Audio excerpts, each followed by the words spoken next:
마태복음을 기록한 마태는 의도적으로 구약의 하나님의 백성들이 걸어갔던 길, 그 여정과 지금 예수님이 걷고 계시는 그 길을 일치시키면서 복음서를 기록하고 있다라는 것을 우리는 보게 됩니다. 구약의 하나님의 백성들은 요셉에 의하여서 이집트에 들어갔고 그 이후에 애굽에서 출애굽하였죠. 그리고 난 이후에 그들은 홍해에서 세례를 받았습니다. 세례를 받고 난 이후에는요, 광야에 들어갔죠.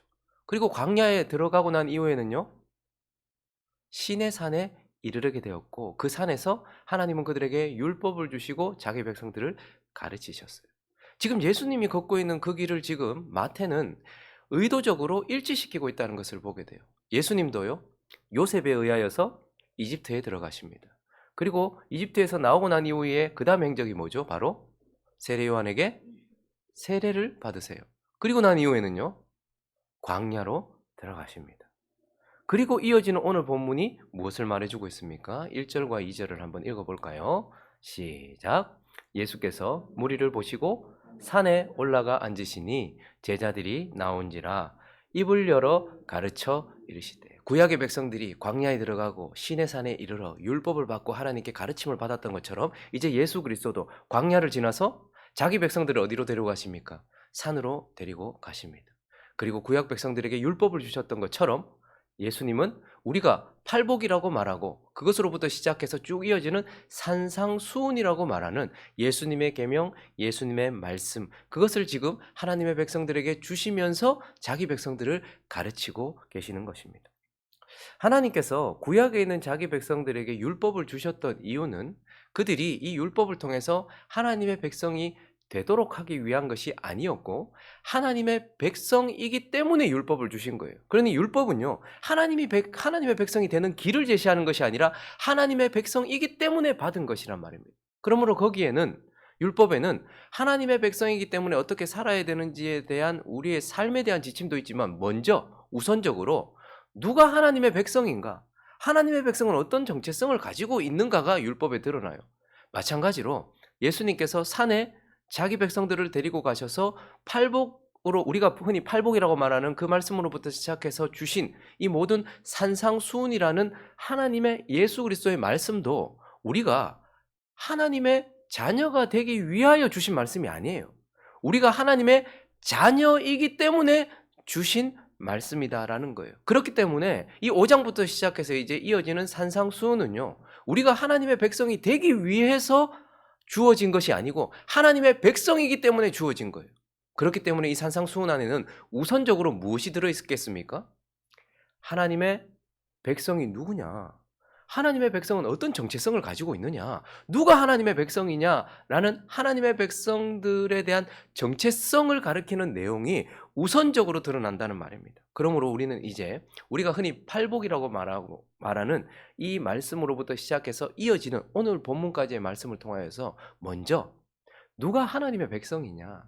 하나님의 백성은 어떤 정체성을 가지고 있는가? 그것을 살펴보려고 합니다. 그 첫 번째는요, 하나님의 백성은 이 산상수훈에 의하면 하나님께서 일하신 자, 그 사람이 하나님의 백성이다라고 오늘 하나님께서 예수님을 통하여 우리에게 말씀해 주고 있습니다. 여러분, 우리 흔히 누가 하나님의 백성이냐 이렇게 물으면 하나님을 위해서 일하고 있는 그 사람이 하나님의 백성인 줄 알아요. 저 사람이 하나님을 위해서 일하고 있으니까 저 사람 하나님의 백성이다 이렇게 생각해요. 근데 예수님은 그렇게 말씀하시지 않고 누가 하나님의 백성이냐? 하나님을 위해서 일하고 있는 자, 저 사람이 아니고 하나님이 일하고 있는 그 사람. 하나님이 일하고 있는 그가 바로 하나님의 백성이다라고 말씀하고 있는 것입니다. 3절을 보시면요, 심령이 가난한 자. 어떻게 심령이 가난해집니까? 우리는 이 말씀을 바꿔서 그래, 내가 심령이 가난해져야 돼 이렇게 말합니다. 여러분, 근데 심령이 가난한 건 하늘로부터 하나님께서 일하시지 않으면 결코 일어날 수 없는 일이에요. 밭이 뒤집어 엎어지는 것, 밭이 기경되는 것은 농부가 와서 그 밭을 뒤집어 엎어야 되는 것처럼 심령이 가난하게 된 것은 우리가 심령이 가난해져야 돼 이렇게 해서 되는 게 아니고 하나님이 우리의 심령 가운데 일하셔서 그 심령이 가난하게 된 거예요. 하나님께서 우리에게 찾아오셔서 내가 정말 아무것도 가진 게 없는 자구나. 내가 정말 영적으로 가난한 자구나. 나는 아무것도 아닌 자구나 라는 것을 볼 수 있도록 세상에서 가장 어려운 것이 뭔지 압니까? 자기 자신을 보는 거예요. 그리고 자기 자신에 대해서 배우는 거예요. 근데 이 일은 하나님께서 그 사람 가운데 일하셔서 그 사람이 드디어 자기 자신을 보게 된 거예요. 아니, 물질도 어느 만큼 쌓아놨고 건강도 이만하면 됐고 자식들도 잘 됐고, 그런데 내가 가만히 보니까 영적으로는 하나님 앞에서는 아무것도 없는 자구나. 나는 이대로 죽으면 끝나는 인생이구나. 아무것도 없는 자구나 하는 것을 알게 하도록 일하신 자. 그래서 심령이 가난한 자, 하나님께서 일하셔서 자기 자신이 nothing이라는 것을 알게 된 자, 그가 복이 있다, 이렇게 말하는 거예요. 그러니 하나님의 백성은요, 하나님이 일하셔서 자기 자신을 보게 되어서 자기가 아무것도 없는 자라는 것을 심령이 가난하게 된 자, 그가 하나님의 백성이래요. 이어지는 4절을 보시면요, 또 하나님께서 어떻게 일하시는 거예요? 그가 애통하도록 일하신 거예요. 여러분, 애통한다. 여기서 애통한다는 것은 자기가 죄인이라는 것을 깨닫게 되고 자기 안에 죄로 가득하다라는 것을 깨닫게 되었을 때 나타나는 현상이에요. 근데 애통도 우리가 애쓴다고 되는 게 아니에요.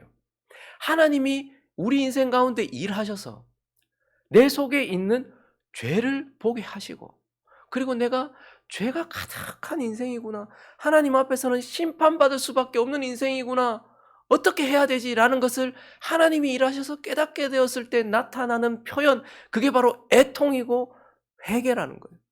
그래서 하나님의 백성은요, 하나님이 일하셔서 자신의 죄를 보게 되고 자신이 그 죄와 일치되어 있는 죄인이라는 것을 보게 되어서 하나님 앞에 애통하도록 하나님께서 일하신 자, 그가 바로 하나님의 백성이에요.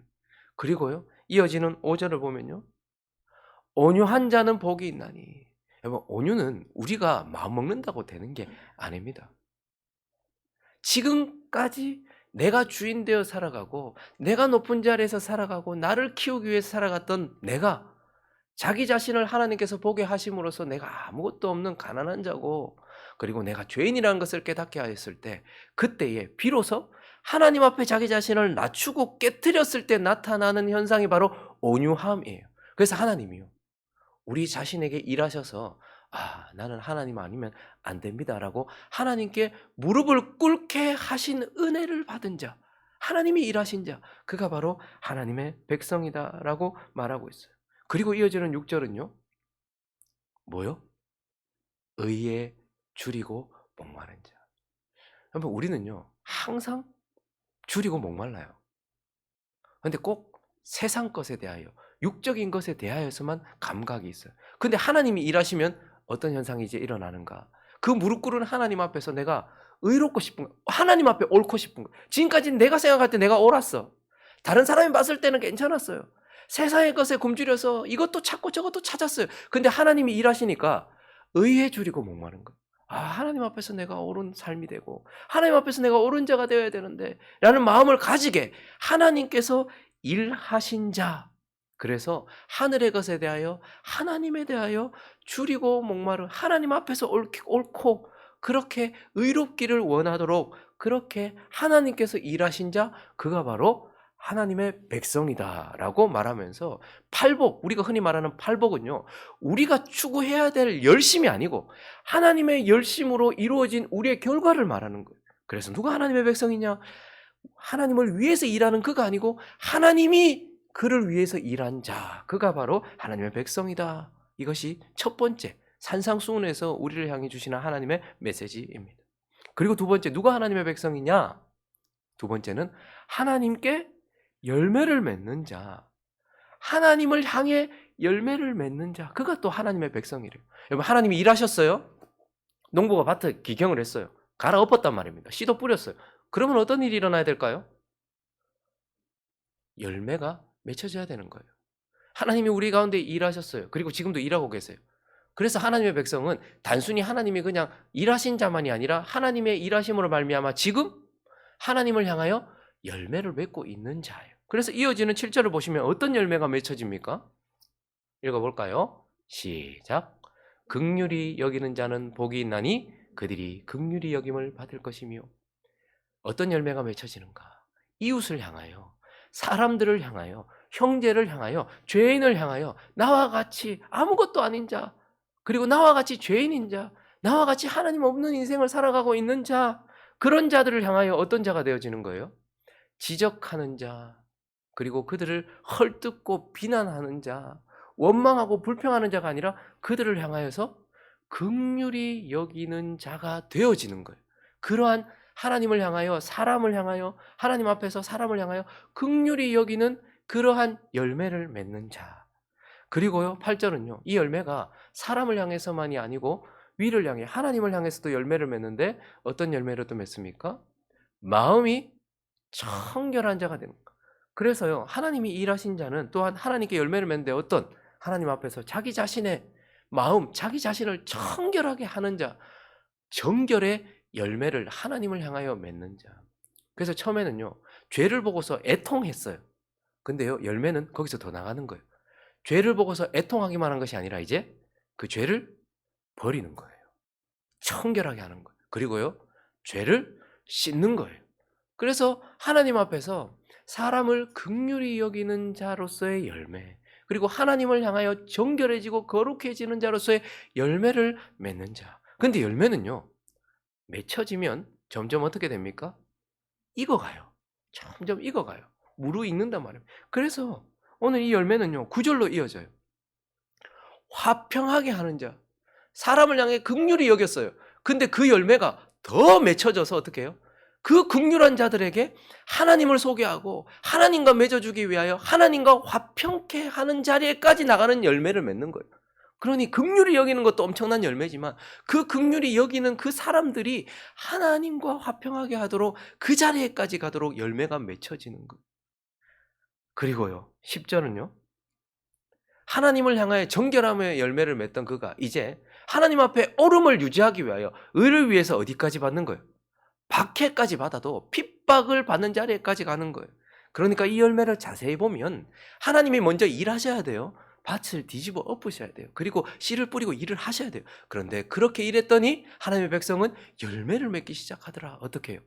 사람을 향하여 긍휼히 여기고 그들이 하나님과 화평하도록 하는 일을 하는 자리에까지 나가는 열매, 그리고 하나님을 향하여 죄를 애통만 하는 것이 아니라 버리고 씻고, 그리고 의를 위하여 하나님 앞에 옳음을 유지하기 위하여 지금도 박해를 받더라도 핍박을 받더라도 손해를 받더라도 어려움을 당하더라도 고통이 있더라도 의를 위하여 핍박받는 자리까지 나가는 하나님을 향하여 맺히는 열매. 그러니 이 열매는 이웃을 사랑하고 하나님을 사랑하고 더더욱 예수 그리스도를 닮아가는 열매를 맺는 자, 그가 바로 하나님의 백성이더라 라고 이 산상수훈이 그리고 시작되는 팔복에서 우리에게 말씀해주고 있어요. 자, 그리고 하나님의 백성은 또 어떤 정체성, 누가 하나님의 백성이냐? 그 세 번째는 하나님께 축복을 받는 자, 하나님께 상급을 받는 자, 하나님이 주신 복으로 가득한 자, 그가 바로 하나님의 백성이더라 라는 것. 세상 사람들은요, 자기의 노력으로 의하여서 얻어진 상급을 가지고 있어요. 근데요, 하나님의 백성은요, 하나님의 노력으로 의하여서 맺혀진 열매, 그리고 하나님의 일하심으로 말미암아 우리에게 주어진 상급, 축복들을 가지고 있어요. 그래서 다시 우리 3절부터 보시면 무엇을 가지고 있다고 말합니까? 후반부에 보면 먼저 천국, 4절은요 위로, 5절은요 땅, 6절은요 배부름, 7절은요 긍휼히 여김을 받음, 8절은요 하나님을 봄, 9절은요 하나님의 아들이라 일컬음을 받음, 10절은요 천국. 그러니까 하나님의 백성은요, 내가 획득한 것이 아니라 하나님의 열심으로 우리에게 주어진 하나님이 주신 축복으로 가득한데, 이 축복이 가만히 보니까 천국에서부터 시작해서 무엇으로 끝나요? 천국으로 끝나요. 그래서 이 축복은 가만히 보면 하나님과의 관계 속에서 땅에서는 줄 수 없는 영적인 복이다라는 것을 보게 돼요. 그래서 하나님의 백성들은요, 땅에 있는 복이 없는 사람이 아니고요, 그건 기본적으로 가지고 있어요. 자기의 노력에 의하여서, 그리고 하나님의 은혜에 의하여서 땅에 있는 복도 가지고 있지만 세상 사람들과 구별되는 것 하나는 결코 세상 사람들은 얻을 수 없는 영적인 복, 영적인 상급, 그것을 가지고 있더라는 말입니다. 처음 심령이 가난하게 되었어요. 복이 있대요. 왜요? 천국을 기업으로 받아서. 여기서 말하는 천국은 뭐죠? 죽어서 가는 것이 아니라 지금 하나님의 통치를 받기 시작하는 거예요.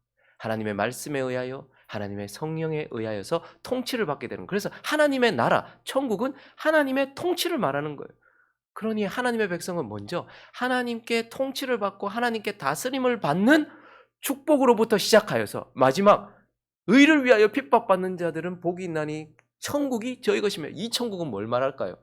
완성된 천국, 우리가 진짜 가게 될 완전한 하나님의 나라. 그래서 이 복은 하나님께서 영적으로 하나님과의 관계 속에서 주시는 영적인 상급으로 가득한 자라는 것이고, 또 하나 이 상급은 천국, 지금 하나님의 다스림이 시작될 거예요? 주어질 거예요? 아니면 주어졌습니까? 주어졌어요. 그러니 이 상급은 영적인 상급이고 영적인 축복이기도 하지만 지금 내게 있는 거예요. 이미 내가 가진 거예요. 우리가 찬양을 할 때 보면 내게도 주소서, 내가 복을 받기 원하네. 틀린 말은 아니지만 그러나 이미 우리가 가지고 있는 것이라는 것을 기억해야 합니다. 그래서 이미 나는 하나님의 다스림을 받고 있는 거예요. 그리고 지금도 때때로 우리가 위로를 받고 있는 것이죠. 그리고요, 지금 땅을, 앞으로 우리가 영원한 우리의 기업을 받게 되겠지만 지금도 땅을 받았어요, 안 받았어요? 하나님의 백성 이스라엘은 약속의 땅 가나안을 받았어요. 우리는요, 하나님의 땅, 우리 자신, 우리도 흙으로 지어진 자, 이게 하나님의 땅이에요. 그리고 우리의 삶의 영역, 이것도 하나님의 땅이에요. 그러니 우리도 지금 이제 이스라엘 백성들이 가나안 땅을 기경하고 그 땅에서 죄를 제거하고 그 땅을 기경해야 됐던 것처럼 저와 여러분은 나 자신, 그리고 내 가정, 그리고 내 교회, 그리고 내 주변, 나를 두신 이곳을 기경하는, 우리도 이미 하나님께 땅을 기업으로 받은 자예요. 그리고 우리는 완전히 배부르진 않지만 지금 계속 하나님께서 주시는 것을 공급받고 있는 거예요. 그리고 지금도 긍휼히 여김을 받고 있는 거예요. 그리고 지금도요, 믿음을 통하여, 말씀을 통하여 하나님을 희미하게나마 보고 있는 거예요. 그리고 지금도요, 우리가 저 사람 하나님의 사람이다, 일컬음을 받고 있는 거예요. 그러나 이 복은 이미 시작되어서 우리가 가지고 있는 복이지만 완전하진 않죠. 그런데 우리에게 주어진 복은 이게 이제 앞으로 완전해질 복이에요. 우리는 완전히 위로를 받을 거예요. 그때는 눈물을 다시는 흘리지 않을 거예요. 다시는 또다시 배고파지지 않을 거예요. 완전한 하나님의 땅을 받을 거예요. 완전히 하나님의 자녀가 될 거예요. 완전히 예수 그리스도와 같아질 거예요. 완전한 하나님의 나라를 받을 거예요. 그러니 하나님의 백성은 지금 하나님과의 관계 속에서 주시는 영적인 축복과 상급을 가지고 있고, 이미 받아서 누리고 있으면서 완전하게 받을, 그 이미 시작되었지만 아직 완성되지는 않은, 그러나 완성될 그 하나님의 상급을 지금 충만하게 가지고 있는 자, 그가 바로 하나님의 백성이다라고 말씀하고 있는 거예요. 그리고 마지막 한 가지만 더 살펴볼까요? 하나님의 백성은 어떤 자인가? 그 정체성, 네 번째는 하나님께 쓰임받는 자예요. 자기가 자꾸 하나님께 쓰임받도록 자기가 자꾸 막 일하는 게 아니고 하나님이 쓰시는 자, 하나님께서 세상에서 쓰시는 자다라고 말씀하고 있습니다. 13절과 14절을 보시면요, 어떻게 쓰는가? 하나님께서, 하나님의 백성은 하나님께 쓰임을 받는 자인데 하나님께서 어떻게 쓰시는가? 첫째 줄은 뭐라고 말하죠? 너희는 어디에? 세상에 뭐?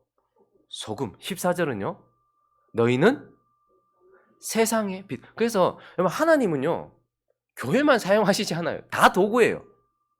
세상에 있는 모든 것들이 다 도구예요. 하나님께 쓰신단 말입니다. 근데 하나님의 백성은 어떤 정체성을 가지고 있는가? 하나님께서 세상 가운데서 뭐로 쓰는 자? 소금으로 쓰고 빛으로 쓰는 자. 여러분, 사도 가론 유다도 하나님이 쓰신 도구였어요. 이집트의 왕 바로도 하나님이 쓰신 도구였어요. 페르시아의 고레스도 하나님이 쓰신 도구였어요. 그러나 그들을 하나님의 백성이라고는 하진 않습니다. 하나님의 백성은 그러니 어떤 자입니까? 하나님께서 세상 가운데서 뭐로 쓰는 자? 소금으로, 빛으로 쓰는 자. 여러 가지 하나님께 여러 방면으로 사용될 수 있겠지만 진짜 하나님의 백성은 어떤 정체성을 가지고 있는가? 세상에서 소금으로 쓰임을 받고 있고 빛으로 쓰임을 받는 그 사람이 하나님의 백성이라는 거예요. 착하고 선하고 그렇게 쓰임을 받는 자들도 있겠죠. 그러나 하나님의 백성은 소금과 빛으로 쓰임 받는 자라는 거예요. 자, 그러면 소금은 어떤 역할을 하는 거예요? 13절을 다시 보시면요, 읽어주시겠습니까? 시작.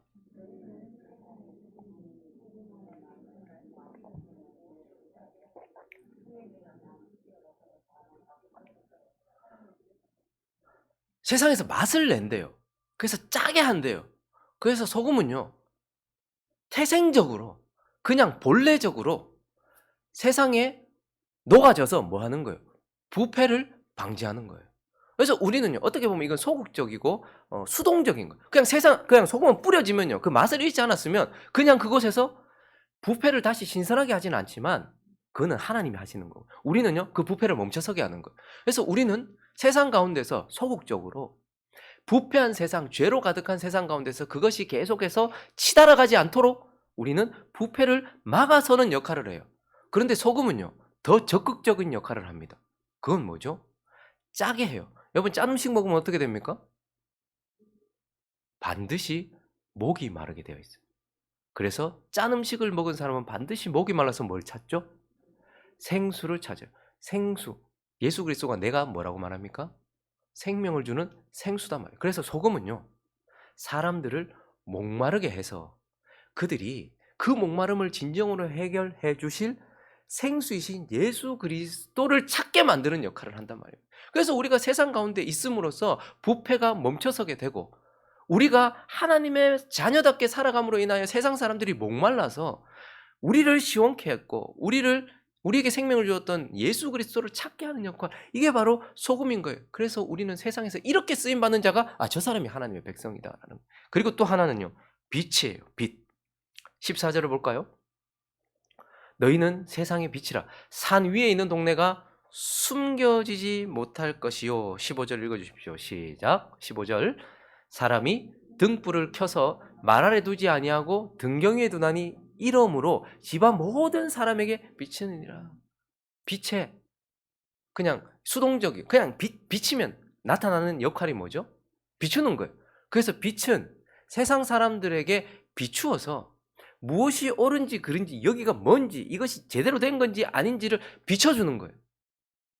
그래서 빛은 사람들을 향하여 비춰줘서 사람들이 볼 수 있게 해주는 것, 이것이 빛의 역할이고, 우리는 그렇게 역할을 감당하는 세상 가운데서 무엇이 옳은 것인지 무엇이 진리인지를 비춰주는 것. 근데 이건 소극적이고 수동적인 거예요. 근데 빛의 능동적이고 적극적인 역할이 있어요. 16절에 있습니다. 시작. 이같이 너희 빛이 사람 앞에 비치게 하여 그들로 너희 착한 행실을 보고, 그리고 뭐요? 하늘에 계신 너희 아버지께 영광. 놀랍죠? 그러면 세상에도 여러 가지 빛이 있어요. 과학이라는 빛, 뭐 의학이라는 빛, 철학이라는 빛, 이런 빛도 사람들에게 비춰줘요. 근데 우리는 어떤 빛이라고 말해요? 사람 앞에 비춰지면 우리의 착한 행실을 보고, 그 사람들은 우리를 보지만 우리가 비춘 빛을 통해서 그들이 뭘 찾게 되는 거예요? 하나님을 보게 되는 거예요. 그러니 하나님의 백성은 빛으로서 특별히 하나님께로 인도하는 빛이라는 거예요. 마치 동방박사를 예수께로 인도했던 그 별처럼. 그 별은 작은 별이었을 거예요. 태양처럼 빛나지도 달처럼 큰 빛도 아니었어요. 그러나 그 작은 빛이 동방에서부터 나타나 그들을 인도해서 결국 예수 그리스도께로 인도했던 것처럼, 하나님의 백성들은 사람들에게 단순히 진리를 비춰주고 옳음을 비춰주는 것만이 아니라 그 빛으로 사람들을 진짜 빛 대신 하나님께로 인도하는 역할을 감당하는 것. 그래서 하나님의 백성들은 바로 세상 가운데서 소금과 빛, 그렇게 하나님께 쓰임받는 자, 그가 바로 하나님의 백성이다라고 말씀하고 있습니다. 말씀을 정리합니다. 구약 백성에게 주셨던 율법이 하나님의 백성이 되기 위한 길을 제시하는 것이 아니라 하나님의 백성이기에 주어진 빛이었던 것처럼, 하나님께서 우리에게 팔복이라고 일컬어지는 것에서부터 시작되는 이 산상수훈을 주신 것도 우리가 이걸 지켜서 하나님의 백성이 되기 위한 것이 아니고 이미 저와 여러분이 하나님의 백성이기 때문에 주신 거예요. 그래서 우리는 먼저 뭘 해야 되나라는 것을 찾기 이전에 누가 하나님의 백성인가라고 말씀하시는 하나님의 말씀에 귀를 기울여야 되는 거예요. 그래서 오늘 이 말씀을 정리해 보면, 누가 하나님의 백성인가? 누가 하나님의 백성이죠?